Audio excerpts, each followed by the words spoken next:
Played out so far. Well, Crystal Palace fired 3 past 10-man Tottenham Hotspur to start the day. That was a big win for Vieira. Arsenal registered their first win, easing a little bit of pressure on Mikel Arteta.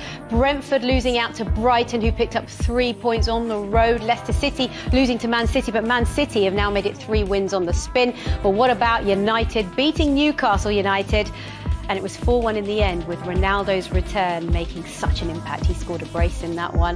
Goalless on the south coast between Southampton and West Ham. Watford lost out to Wolves. Wolves, in fact, registering their first win of the season. And then Chelsea beating Aston Villa 3-0. Still 2 games to come this match week. But let's have a look at the Premier League table. And it's Manchester United fans. Well, what a day you've had.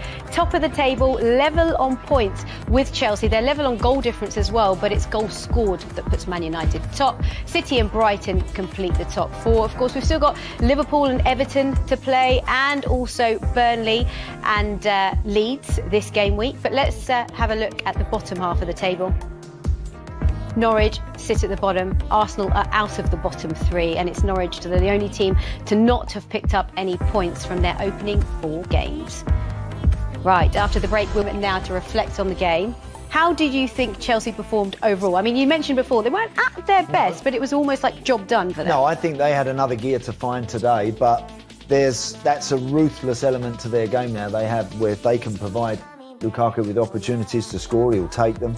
They don't have to be dominant in games. I think now they want to manage games, control games. They're not always going to be at their fizzing, sparkling very best, but they seem to have that ruthless element to them now, where they can get in front and they're very difficult to deny. And actually, you look at their squad. I mean, Tuchel made 6 changes today, didn't he?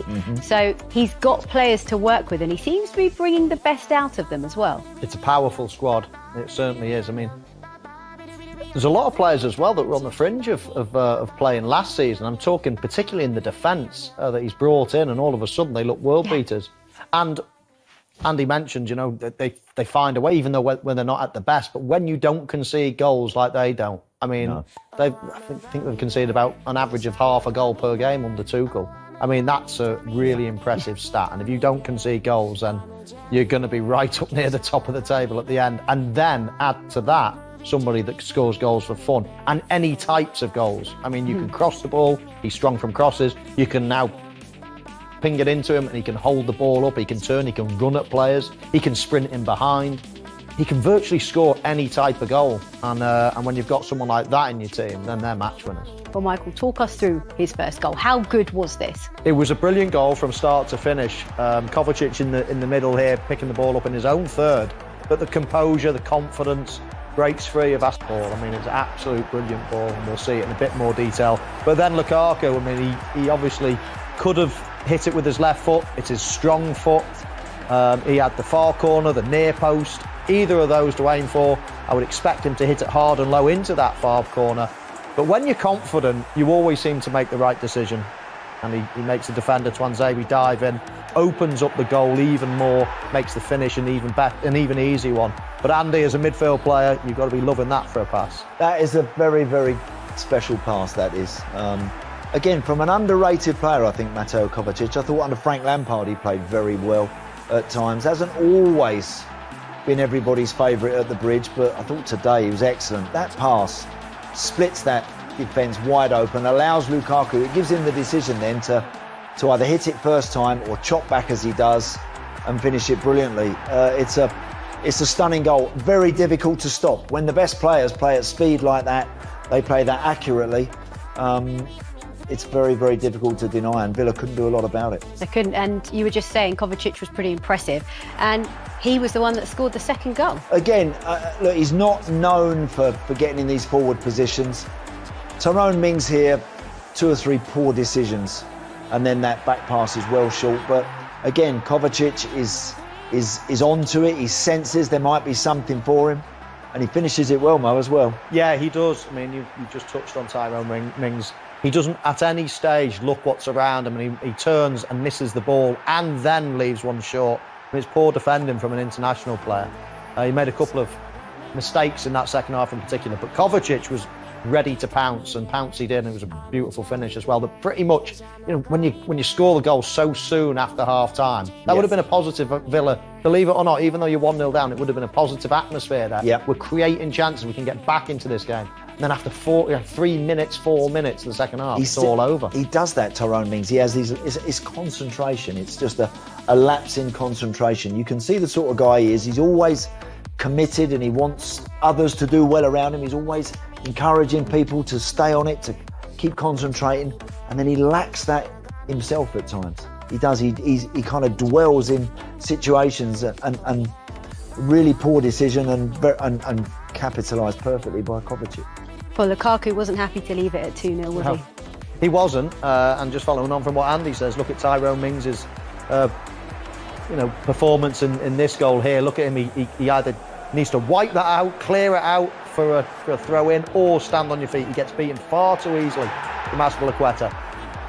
But after that, I mean, it's brilliant from Azpilicueta because he just hits the ball hard into Lukaku. Says, right, you know, I've done my job now. There's the ball, hard and fast, and now you get on with it. Do what you want to do. Beat the player, take a touch and fire it in.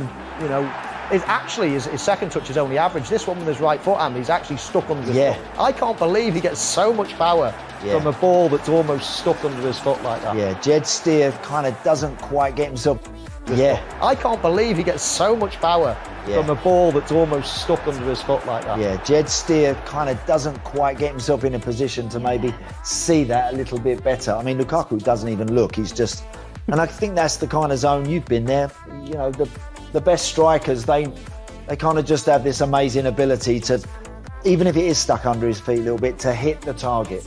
And I think that's what we're seeing from this Romelu Lukaku compared to the one that we used to see. He's able to generate great power in his strikes, and he's working goalkeepers, and he's hitting the target, and he's scoring goals. He certainly added a lot to his game, hasn't he? He's evolved as a player. Well, let's actually hear how his manager reflects on today's win. Here's Thomas Tuchel. Thomas, 3-0 looks comfortable. Would you admit, though, that it wasn't? No, it was absolutely not. We played against a strong Aston Villa side. They were well prepared, and I had the feeling that they could prepare with many players this kind of game. They looked very sharp from the start and very confident, so it caused us a lot of problems, especially in the first half. We had to block many shots, but they're very strong with the long throw-ins, the set pieces, the corners, so there are many touches in your box per se that you have to defend. It's not our favorite discipline, but we did very good, and we did what we needed to do. Second half, we had some easy mistakes. Second half was better, more control, more fluid game, and then a lot of chances, half chances that we did not take very well. We lacked precision, and to have maybe earlier goals, but okay. Do we see the difference this evening that a world-class striker makes? Romelu Lukaku, 2 half chances really, and they're both winning. Yes, and in what a manner, this is it. Full of confidence and totally aware what he's going to do, what he wants to do, takes the last decisions, and this is absolutely confident to score. So yeah, it's helped us a lot. You talked about the problems they caused you. What was that down to? We don't usually see you look that vulnerable.